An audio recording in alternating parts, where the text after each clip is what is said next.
Very good afternoon to everyone. In the previous video, we have started a problem. We have completed the section 1 and section 2 mappings. In the section 2, we have plotted a G of S, H of S plane for the C2 section, which is starting from minus 270 degree to plus 270 degree. And you can see here, this is the minus 270 degree line, or plus 90 or minus 270 degree line. So from this line, it has to start from this line with a radius of 0. So very small circle, we have to draw very small circle, but it has to be visible. Practically with 0 radius, we cannot see a circle. So for the convenience sake, what we are doing is with a very small radius, just draw these circle type curves from minus 270 degrees to plus 270. And don't forget the angle difference between these two is 540 degree, because it is starting at minus 270 and it has to end at plus 270. So the angle difference between plus 270 and minus 270 is 540 degree. So that means what? This curve has to travel 540 degree, because the difference between these two angles is 540 degrees. So that's why you can see this mapping, it is started at this point and it is rotating in a circular path. So at this point it completed 360 degree. But what it has to do, it has to cover 540 degree. So here 360 plus 90, which is 450 and plus 90. So at this point it has to stop, right? So total 540 degree it has to cover. So it has covered 540 degrees. So till this section we have done in the previous video. Now coming to the section 3, which is a C3, a Nyquist contour C3. So see the Nyquist graph here. You can see this is the C3, which is a straight line starting from minus infinity and ending at 0. So C3 is a straight line starting at minus infinity and ending at 0. So we know how to do the straight line process we have done for the C1. But however, you can see the C1 and C3 both are opposite, where C1 is starting from 0 and ending at plus infinity, but C3 is starting at minus infinity and coming to 0. So both are opposite. So if you do the same thing for C3, the same step will be repeated as we have done in the section C1, but with the opposite sign. That means what? The graph has to be mirror image. See, you can see this is the section C1 graph, which is coming from this point, which is minus infinity, and it is crossing at this point and it is coming to 0. So this is for omega 0 to infinity range. So exactly the mirror image of this graph, which is C3, because the C3 and C1 both are opposite directions. So the graph will be in the opposite direction. So it has to start at 0 and it will go to infinity. So you can see the direction of the arrows also. This direction of the arrows also very much important. If you want to do the same process as we have done in the section C1, you can also work out the same process here. But we know that C1, C3 both are opposite direction. So based on that knowledge, you write a simple statement and you can simply draw this polar graph. It will save your time. And this is for section C3. G of S, H of S plane, this one. And this is on S plane. And similarly, for section C4 means a small circle, right? Look at here. So this is the section C4, a small circle with a radius of 0. Radius is 0, but it is starting from this point, which is minus pi by 2 point, and ending at this point, which is plus pi by 2 point. So C4 is a circle having the radius 0 starting from minus pi by 2 to ending at plus pi by 2. So minus pi by 2 to plus pi by 2 with the radius of 0 degree. However, this is a circle, so we have to replace S is equal to limit R tends to 0, capital R into e power j theta. So for circle, we have to replace S with this term, right? Right. Before that, in the C2 section, this is very similar to the C2 section.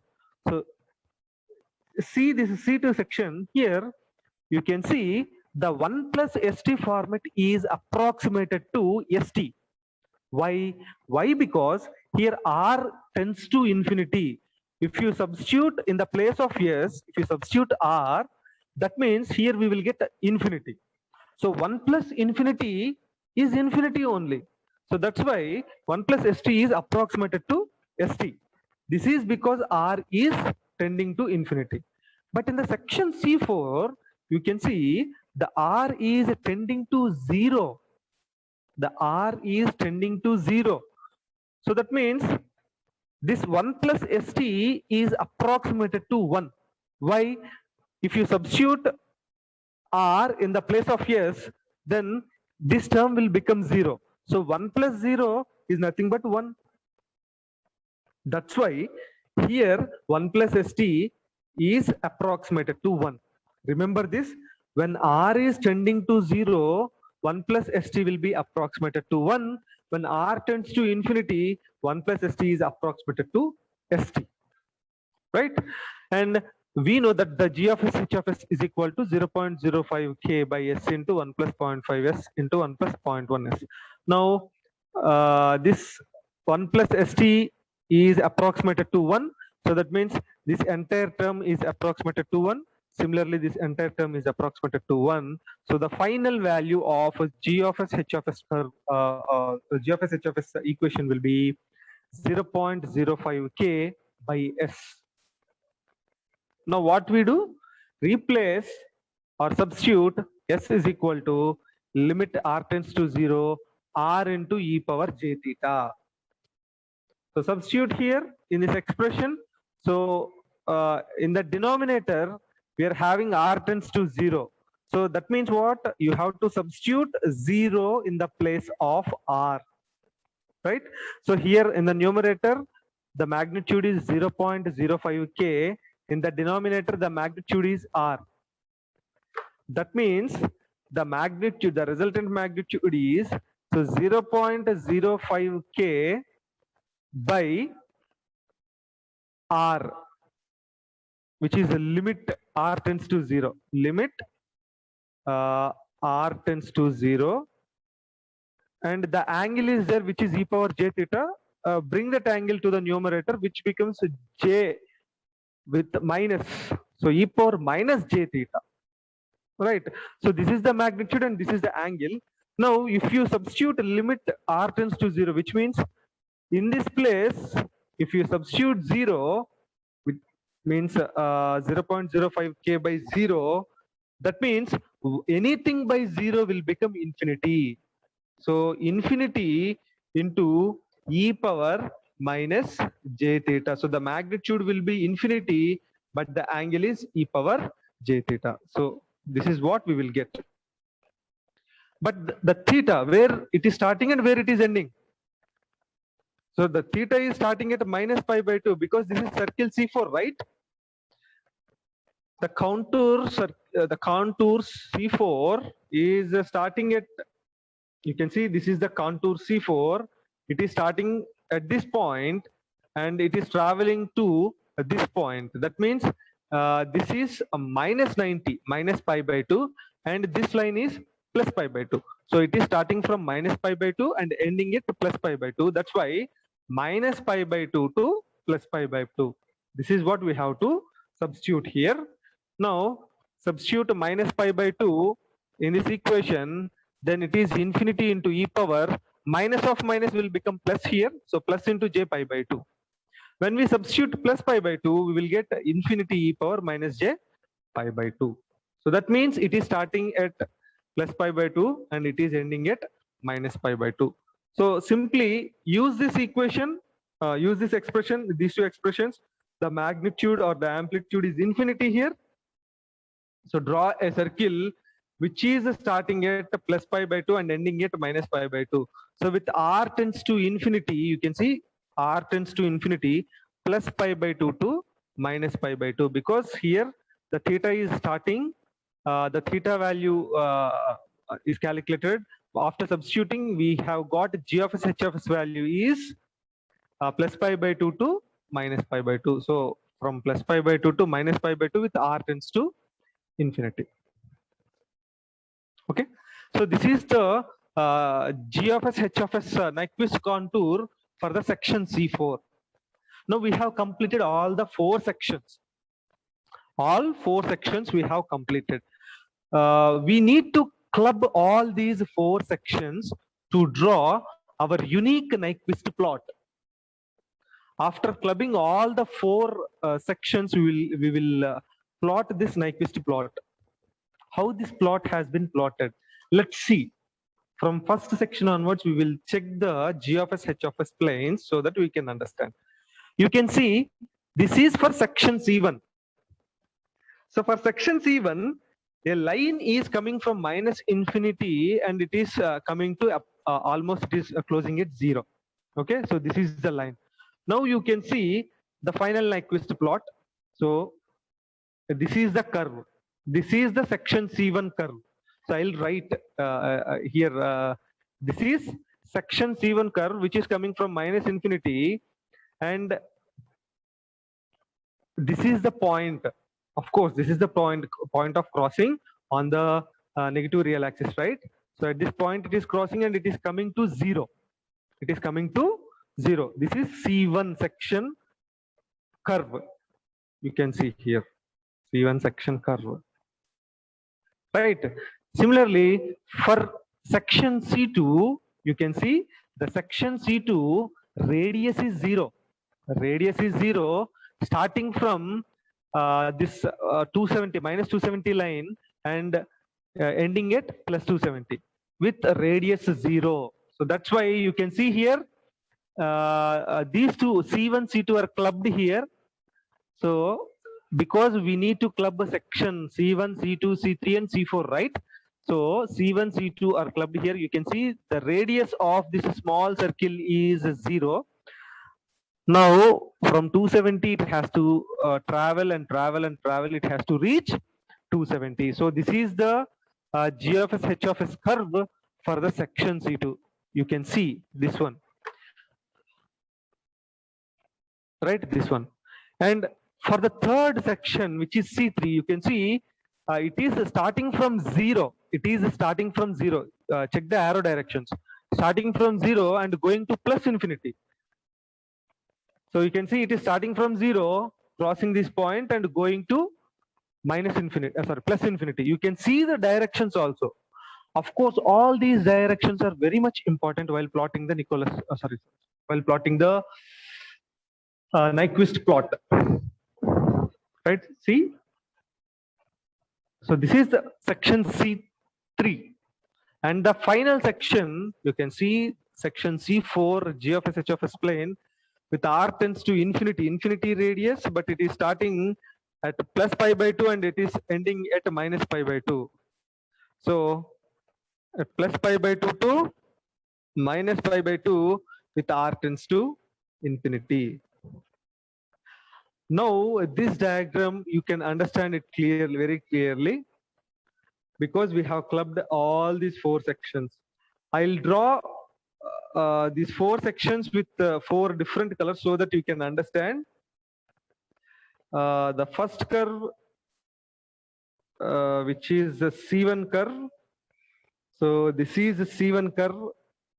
C1 curve is with the red line. And the second one is this one, which is a C2 curve. So the C2 is with the blue line. And the third one is this one,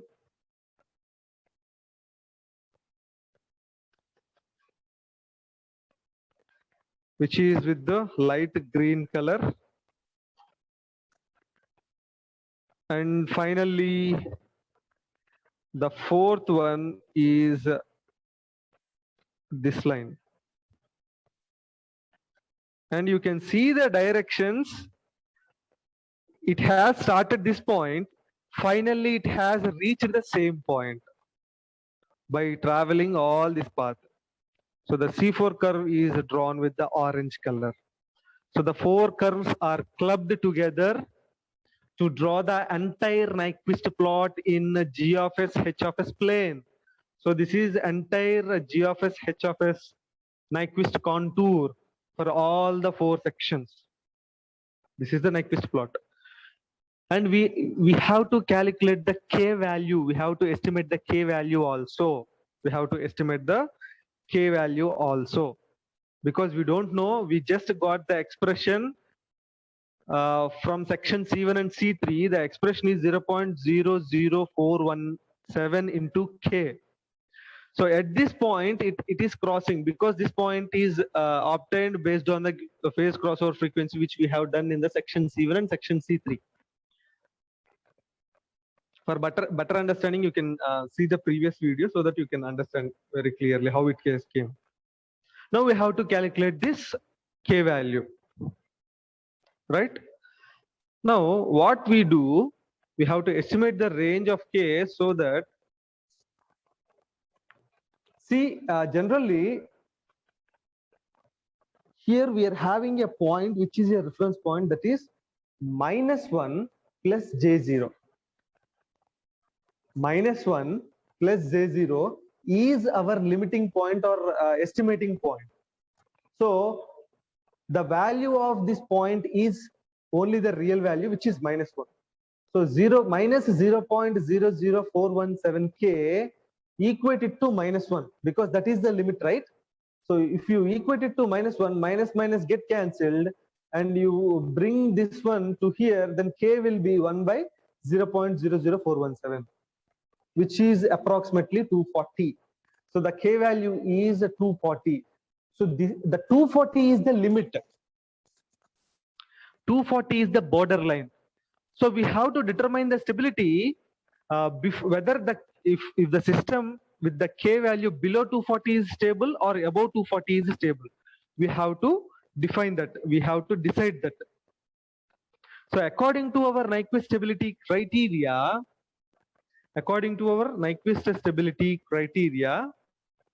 if K is less than 240 or K is greater than 240, so for these 2 points we need to assess. Here, if the K is less than 240, then this G of S, H of S contour is crossing the real axis at the point 0 and -1 plus J0. So this is the 0 point and this is the -1 J0 point. If K is less than 240, so the K point will be here. The K point will be here, and you can see this is the our limiting point and this is origin. So what we can say is the entire Nyquist contour is existed between origin and this point. Okay, so that means according to the statement that there are no poles on the right side of the S plane, because if there is any poles on the right half of the S plane, then this point will comes into it. That means the K, for the K less than 240, this system is stable. Why? Because the entire Nyquist plot is existed between origin and our reference point. That means it is under stability. So that's why the system is stable when the K is less than 240. When K is less than 240, the point and origin, in between these two only the Nyquist plot exists, which is stable system. If K is greater than 240, if the K is greater than 240, then the K point will be more when compared with this point. That means this point will be encircled. You can see this point will be encircled. That means if this point is encircled with the Nyquist contour, according to the Nyquist stability criteria, there must be a pole on the right half of the S-plane, which means unstable system. So if K is greater than 240, then there is a chance of getting a pole on the right half of the S-plane. Therefore, the system will become unstable. So we have to choose the K value less than 240 only. That means the stability value of K is 0 to 240.